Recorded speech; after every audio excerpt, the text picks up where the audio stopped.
friends, welcome to BALA channel. மீண்டும் ஒரு recipe மூலமா உங்களை சந்திக்கிறதுல ரொம்ப மகிழ்ச்சி. இன்னைக்கு வந்து நம்ம சேனல்ல என்ன பார்க்க போறோம்னா ஹோட்டல்கள்ல போனா எல்லாருக்கும் ரொம்ப பிடிக்கும். அது நான். அந்த நான் ரெசிபி தான் இப்போ நம்ம பார்க்க போறோம். தேவையான பொருட்கள் பார்க்கலாம். மைதா மாவு 3 கப் எடுத்துர்க்கேன். 1 டீஸ்பூன் ஆயில் எடுத்துர்க்கேன். இது வந்து ஈஸ்ட். அனைத்து சூப்பர் மார்க்கெட்லயும் கிடைக்கும். இதுல வந்து 1.5 ஸ்பூன் ஈஸ்ட் எடுத்துர்க்கேன். தேவையான அளவு உப்பு, அதே 1.5 ஸ்பூன் அளவு சர்க்கரை.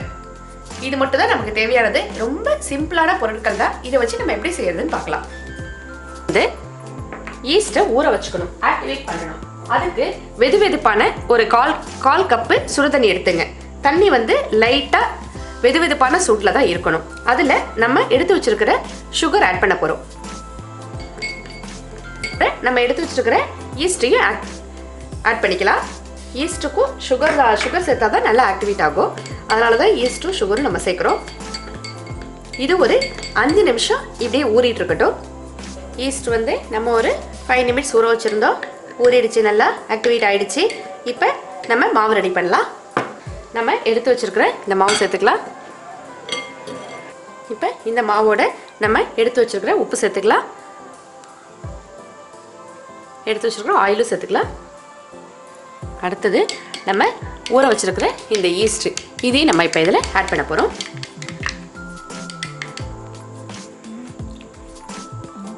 இப்போ இதெல்லாம் சேர்த்து மிக்ஸ் பண்ணிவிட்டு நம்ம தேவையான அளவு தண்ணி ஊற்றி மாவு ரெடி பண்ணிக்கலாம், பிணைஞ்சு வச்சுக்கலாம். நம்ம போட்ட ஈஸ்ட்டு எல்லாம் நல்லா மிக்ஸ் பண்ணி விட்டுக்குங்க. ஒரே இடத்துல இருக்கக்கூடாது. உப்பு, இப்போ நம்ம தண்ணி சேர்த்துக்கலாம்.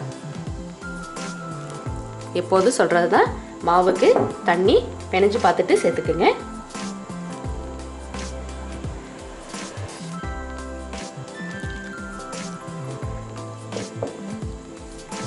மாவு கொஞ்சம் கையில் பிணையும் போது ஒட்டும். நீங்கள் வந்து மாவை பிணைஞ்சிக்கிட்டே இருந்தீங்கன்னா மாவு ஒட்டுறது சரியாயிடும். பிணைய சரியாயிடும்.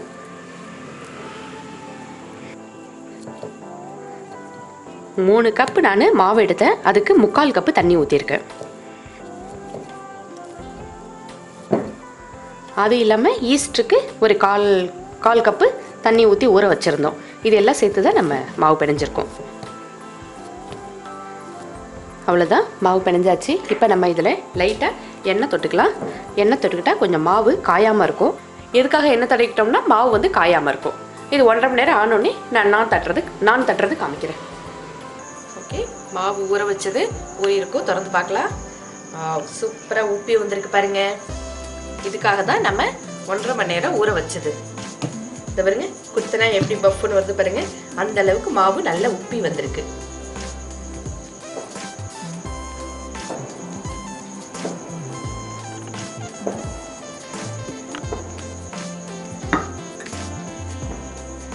நம்ம வழக்கமாக சப்பாத்தி தட்டுற மாதிரி தட்டிக்கலாம்.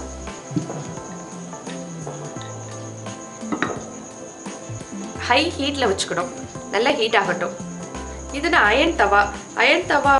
அப்புறம் இது வந்து நான்காக உள்ள மெட்டீரியல் உள்ள இந்த ஸ்டாண்ட் ஓட்டையாக இருக்கு இல்லையா, இது மாதிரி உள்ள கரண்டி. இது நான் இதுக்காக தான், நான்காக தான் யூஸ் பண்ணுறதுக்காக வாங்கியிருக்கேன். நல்லா ஹீட் ஆகிடுச்சு பேனு. இப்போ நம்ம பேனில்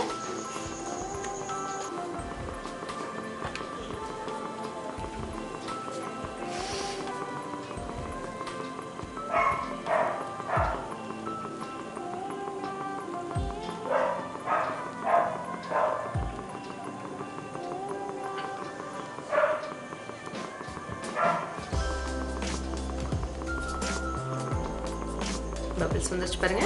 போதும். இப்போ அடுத்து நம்ம கிரில்ல மாற்றலாம்.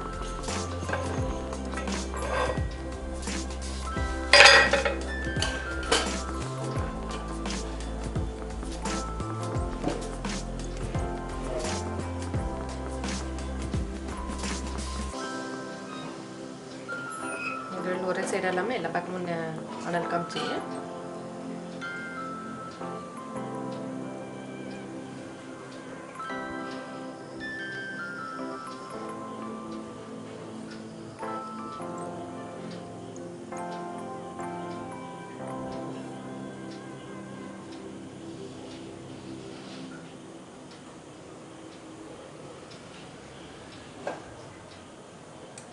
ஓகே, அவ்வளோதான்.